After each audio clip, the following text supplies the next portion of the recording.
Hello everybody and welcome back to Plugged Into Public Health. Today's episode kicks off a two-part series all about career readiness, what it takes to prepare for a career in public health, how to avoid the most common mistakes students make, and what you can do right now to set yourself up for success.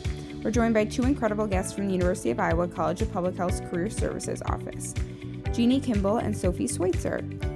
Jeanie is a longtime instructor for the MPH Practicum and one half of the Career Services team. Sophie is the Assistant Director for the Career Preparation and Engaged Learning, where she leads undergraduate experiential learning and oversees global public health programs. In this first episode, we dive into how to get started with your job search, resume and cover letter mistakes to avoid, and why waiting until graduation can set you back. You'll walk away with practical, actionable advice like when to seek help, how to tailor your documents to specific roles, and why even classroom projects can count as real experience.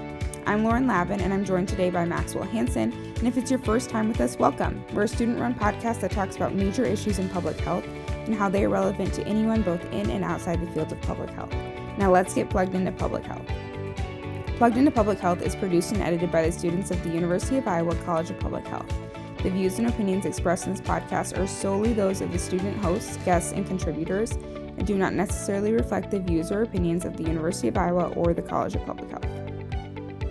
Well, hello everybody. Today we have two lovely guests with us. I'm going to have you guys introduce yourselves first, just who you are and what you do at the College of Public Health for our listeners. Hello everyone, my name is Jeanie Kimbel and I wear a couple hats here at the College of Public Health. The reason I'm here today is because I am half of the staff that works in the Career Services Office here in the college, inside the college. Many students also know me as part of the MPH program. For many years, I have been the instructor for the MPH Practicum course, which is a degree requirement for all students in the MPH program. So that's what I do. And I'm Sophie Switzer. Like Jeannie said, I make up the other half of the Public Health Career Services Office here in our college. My formal title is Assistant Director for Career Preparation and Engaged Learning. So the other hats that I wear, I oversee the undergraduate experiential learning degree requirement, which involves things like internship placements. And related to that, I teach a course in that for undergraduate students. And then I also oversee the global programs here in the College of Public Health. Well, thank you both so much for taking time out of your day to chat with us. I was thinking we could start off with what prompted the college, you guys, for however much you had your hand in it, to rework the approach to the career services in the College of Public Health. Sure. The Career Services Office is a new spot inside the College of Public Health. Just a few years back, what are we, maybe 3 years old now, Sophie, is that right? Yeah. And prior to that, there was no specific career services office or services that were being provided inside the College of Public Health. As most students probably know, there are campus-wide services and offices for this purpose. Pomerantz Career Center serves our undergrads, and the Graduate Success Center is the office that serves graduate students on campus. And a few years back, we had heard enough feedback from our own students that they were accessing those services and feeling as if there was not enough specific health focus or public health focus, that the advice and the input that they were receiving from those offices was more academically focused or was focused on professions or career tracks that were distinctly different from a student in the College of Public Health. So we heard that feedback and we decided that it was important for us to fill that niche, if you will. So what Sophie and I try to do, work hard to do, is to collaborate with those bigger campus situated offices and add to what they provide. We still refer our students across campus to the Grad Success Center and to the Pomerantz Career Center for all of the wonderful things that they do provide. But then we try to fill that gap where we provide public health specific content, public health specific advice, and information around that specific content that is mostly relevant to public health students. That's really interesting. I feel like I was just about to say, it sounds like you guys really just like identified that gap that was missing and really just tried to fill it in the most comprehensive way that you could. One thing that I'm curious about is that through filling that gap, I'm sure that a lot of new challenges came up. And I mean, there's a lot of students that are coming into this college at different levels of their educational experience.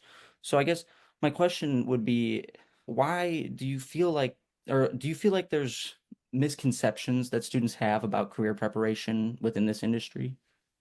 And do you feel that there's differences in those misconceptions depending on where they are in their academic journey?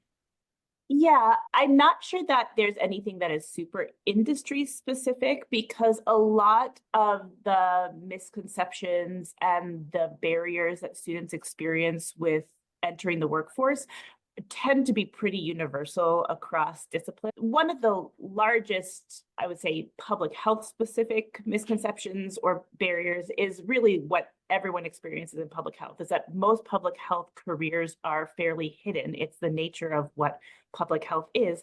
And so giving students the means to explore and discover what possible career paths there might be is one of the trickiest components. I would say for biggest misconceptions is that career searching is not hard. It's not like tricky. There are no trick questions, right? Employers need good employees just as much as you all need jobs, but it is a lot of work. And that's what I guess we mean when we say things like it's hard work. It's a lot of fine detail. It's a lot of searching and scouring and continuing to search because jobs are consistently being posted, and editing and re-editing your resume and making sure that it's tailored and new and free of errors every single time. It's a lot of continuous work, and that is something that can be really hard to maintain on top of everything else that you're trying to do. Yeah, it is a significant amount of work. And especially if you're getting something like a master's degree and you've got 2 years, like that's a process that probably takes a lot of time. So then why do students, me included, tend to wait till graduation or closer to that to seek these career services? And what would you recommend for students like me who are procrastinators so that we could avoid those stressful situations at the end when looking for a job? Well, Jeanie and I have talked about this a lot, and we're constantly trying to find ways to engage with students. But the reason is because you guys are busy. You're constantly doing, I mean, you all have full-time classes, plus most of you are doing 1 or 2 or 5 extracurriculars, and many of you have full-time jobs.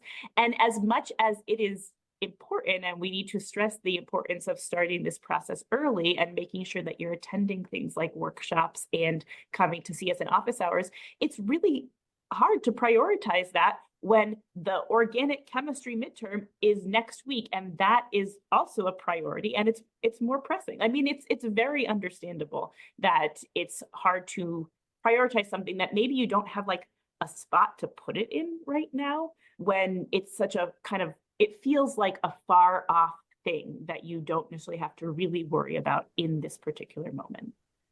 Yeah, it's easy to procrastinate, Lauren, when you don't feel like it's pressing on you right now, when it feels like, okay, it's a year down the road that I'm going to need that job. I have plenty of time. And I think that that's where I would want students to understand that it takes more time than you believe to get yourself polished, to get yourself prepared to present in an interview or in a job search process. The misconception that you are asking about, Lauren, I think sometimes students believe that, okay, I've just got to get this degree. So I'm studying, I'm going to class, I'm doing those things that Sophie said. And when I have that degree, it will equal the job. Then I will go out there and people will see I earned the thing. Now I have my training and they'll hire me. I think that that's where the misconception lies, that that those things are important. The degree will support you for sure. However, getting your professional documents ready, getting yourself practiced and polished and prepared to go out into the job search process, and certainly to sit in an interview, it takes time. It does. It takes an investment of your time to practice, to meet with people, and to get yourself prepared.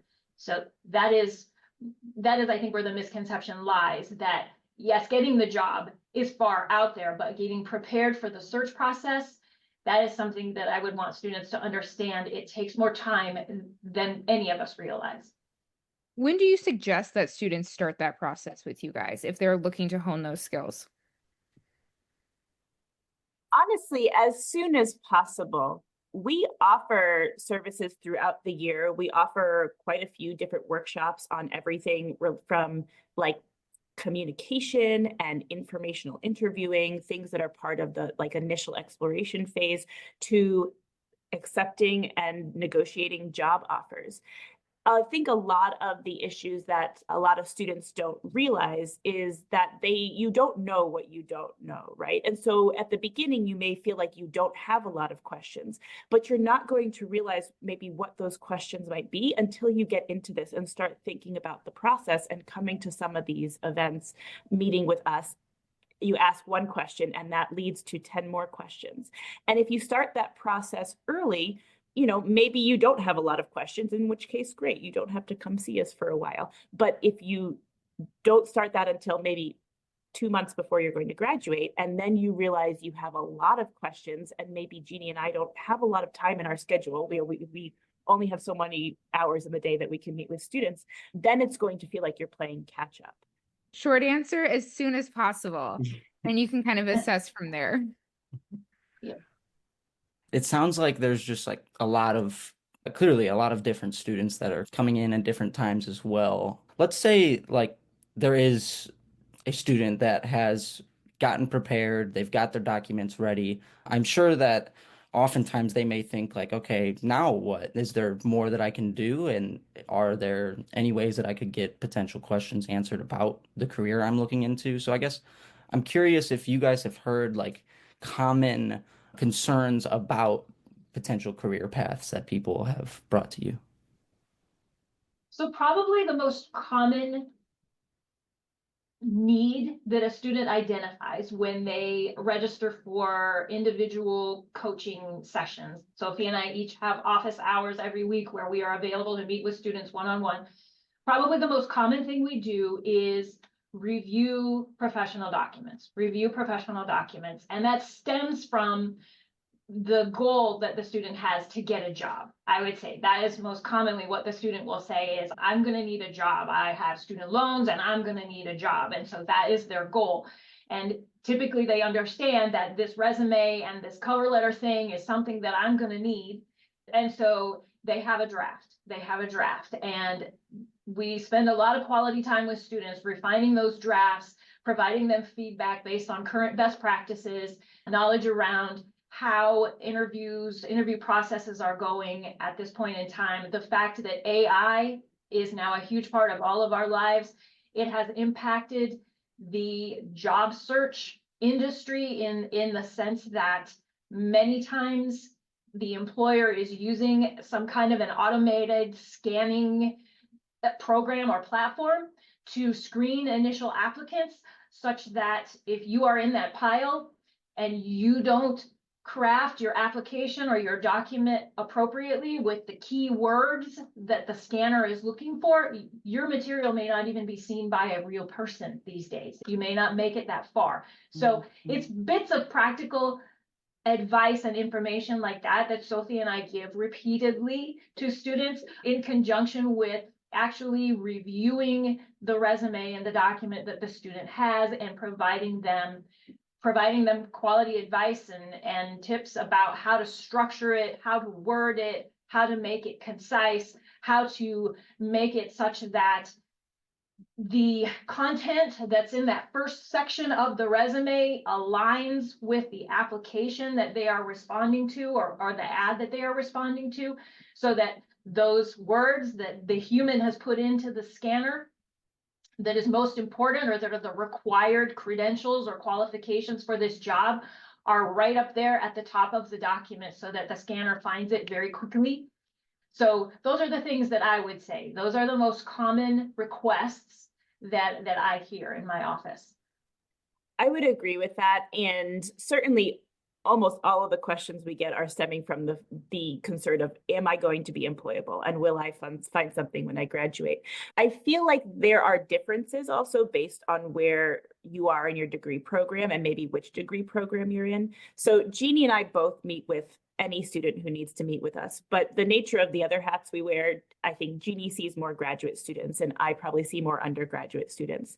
So the questions that I hear from undergraduates are more things like, well, what can I do with my interests, and what careers can I find? And how do I even take all these different things that I like to do and mold them into a career that is enjoyable and also pays the bills? So I also see a lot of students who are asking questions about, well, I want to do epidemiology and community health and health policy.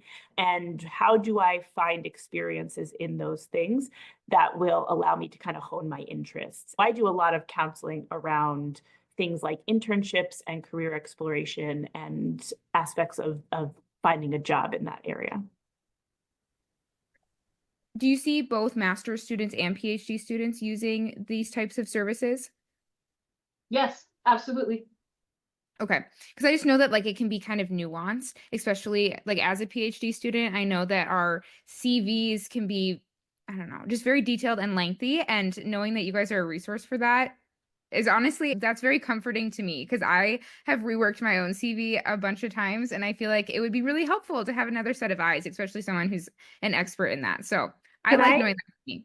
Can I actually just say that I really wish more PhD students would come to see us? It's not nearly as common as master's students, but the PhDs who come to see us typically come to us later in the process. Maybe they've already been applying for jobs and have struggled a bit. And I will tell you, the first few times I met with PhD students, I was a little nervous. I don't have a PhD. I don't know what it's like to look for jobs with a PhD. And so I also had a concern. I was like, I don't know if I'm going to have enough to tell these students. This was when we first started the Career Services Office. And honestly, what I've learned is most of the time the questions are the same. When they tell us that they're struggling to get job interviews or they're struggling to find the correct position, we ask questions like, well, what job sites are you looking at? And how are you searching for positions? And most of the time, it's the same issues that master's and undergraduate students are experiencing. It's those little details that feel small, but make a huge difference. And so I really wish PhDs would come to see us more often. We can certainly edit academic CVs. We can absolutely do that. But if you're a PhD who wants to go out into the industry, the resume concepts are also the same. So we can do that as well. If you're looking for something that is really, really specific to maybe your research area, or you have questions about that sort of thing, a faculty mentor might be better. But the job search sector is the job search sector. It's the same whether you have a GED or 3 PhDs. A lot of the struggles are going to be the same. Yeah, that's so great to hear. I hope this information gets out to more PhD students, knowing that you guys are a resource for them as well and have a lot of expertise to share. So staying in that same vein with resumes and cover letters, what are some of the biggest mistakes that you see that you could just warn students of now without even having to come and see you? Well, we're very glad that you asked this question because we talk about this a lot. The first mistake is not having someone look at it. I can't tell you how many students get to the end of a graduate degree and come to us, and it's the first time anybody has looked at this document. And there are some horrendous templates out there on Google. Please let somebody look at your resume document before you start sending it out to jobs. I guess my advice is probably in that same vein, is a lot of students ask, how can I stand out as an applicant, right? If I am one of 100 people submitting a job application, how can I stand out? And the tendency is to want to find a really cool template with flashy colors and like cool graphics. And that is not what you want in a resume. That is not the way to stand out. It messes with the application tracking systems, those AI scanners that a lot of employers utilize. It makes it really difficult as a human being who has to look at 100 different resumes to find the information you need. The way to stand out as an applicant is to work and rework the information that is on your resume, right? Really making sure that those bullet points are tailored and concise and say exactly what you need them to say for that job. And that is a skill that is difficult. It's something you have to practice. It's a style of writing we don't utilize in any other capacity in our lives. And Jeanie and I are more than happy to work that through with students, and also to give you resources for how you can do that on your own. So try to think of standing out as it being the information you're giving the employer, and not like attention grabbing in a way that is not substantive through templates. I was laughing at Jeanie shaking her head when you were like, do not do something bright, colorful, and flashy. Yep. That is the most common mistake. I mean, I would just second everything that Sophie just said. And I can't tell you how many times she and I have talked about it amongst ourselves. It's like, if we could go out on the web and delete all of those stupid templates, it would be so great for everybody, because it's like, that's what we do, right? We all go out on the internet and say, let me see if I can find something to help me with this. And it's like, oh my gosh, here's a template. I just have to plug my stuff in. Not realizing that the format is actually going to sabotage your process, because exactly what Sophie said, those really pretty, flashy, fancy looking templates are the ones that the AI scanner we mentioned before chokes on, and it can't find what it's looking for. And a human being does that as well. You know, I have been on hiring committees, and those fancy resumes where you have to find, okay, so where is their professional experience, or where is their education section? I can't even find it. I can't even find it on this template or on this.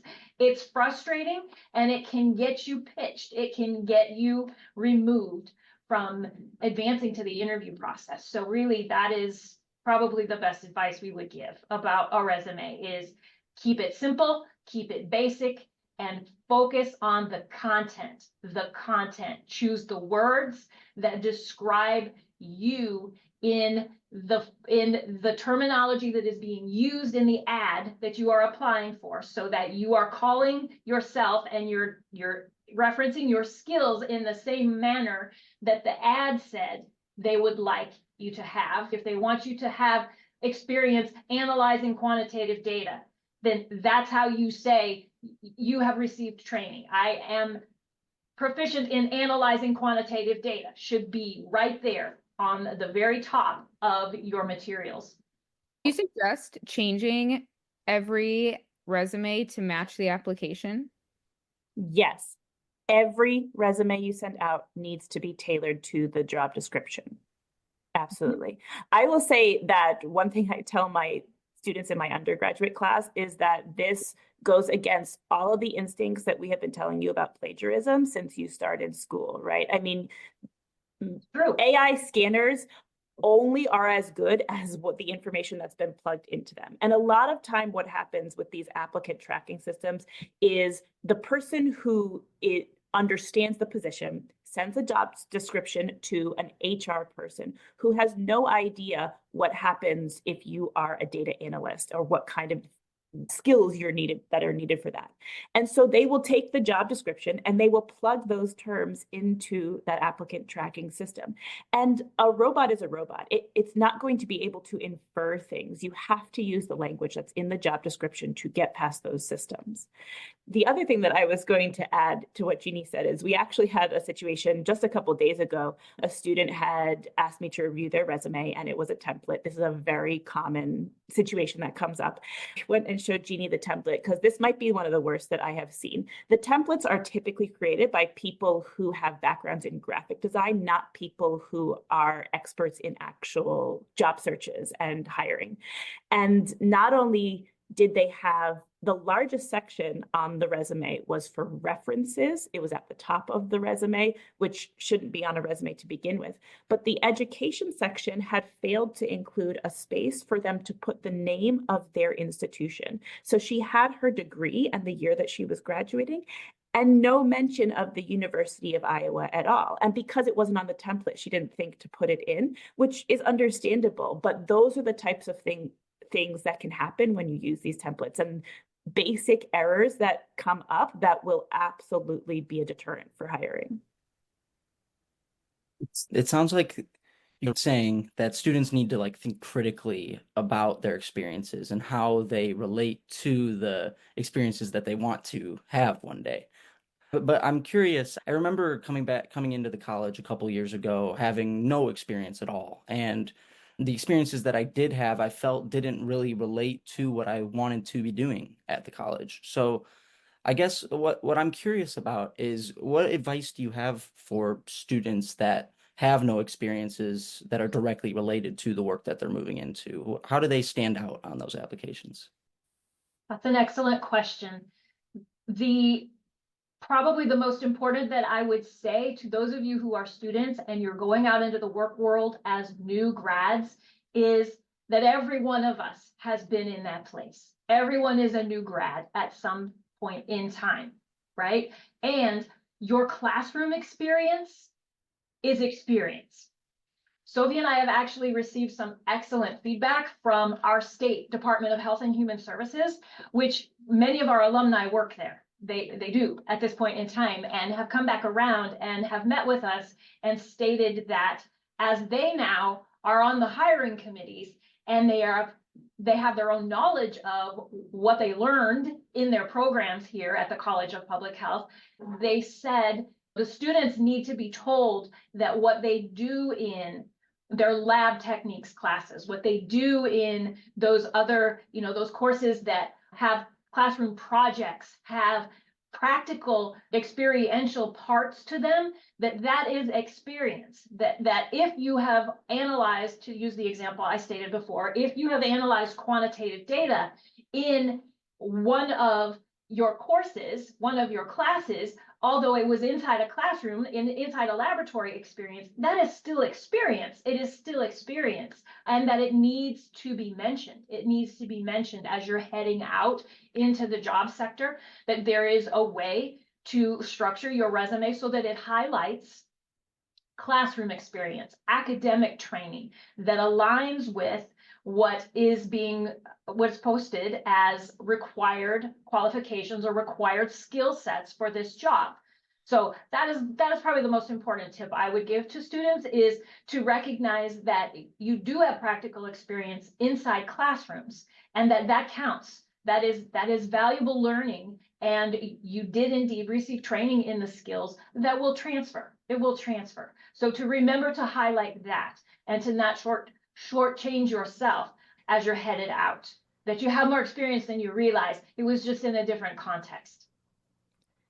I completely agree with what Jeanie said, but I will also say that you do have relevant skills. Everybody has soft skills or transferable skills, regardless of where they come from. And honestly, those are a lot of the skills that employers like to see, specifically from new graduates or students who are just entering the workforce.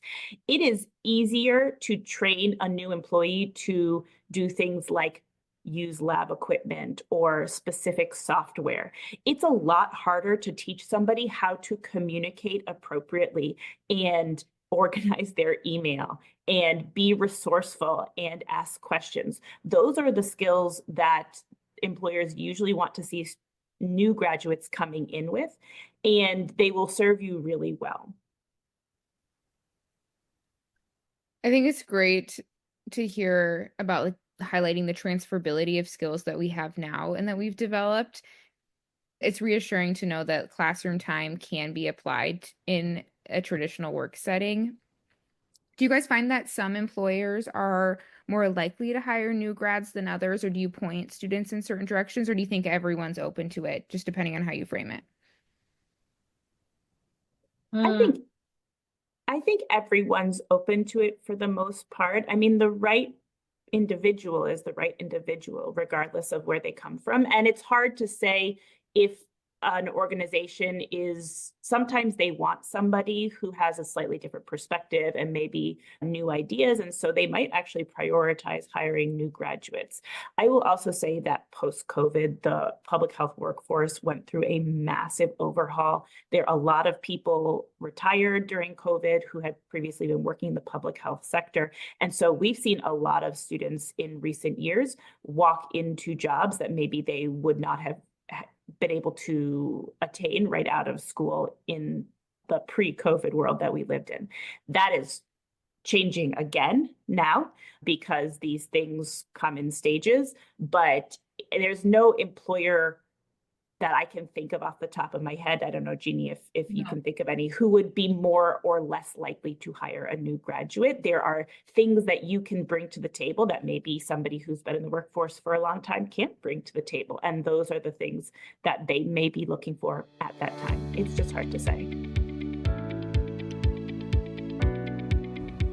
So that wraps up the first part of this series. Be sure to join us next week for part 2, where we dive deeper into networking, building professional connections, and discovering your ideal career path in public health. This episode was hosted and written by Lauren Lavin and Maxwell Hansen, and edited and produced by Lauren Lavin. You can learn more about the University of Iowa College of Public Health by following us on Facebook. Our podcast is available on Spotify, Apple Podcasts, and SoundCloud. If you found today's conversation helpful, please share it with your classmates, friends, or anyone interested in making public health career a reality. Got ideas for us? You can reach us at cph-gradambassador@uiowa.edu. This episode was brought to you by the University of Iowa College of Public Health. Until next week, stay healthy, stay curious, and take care.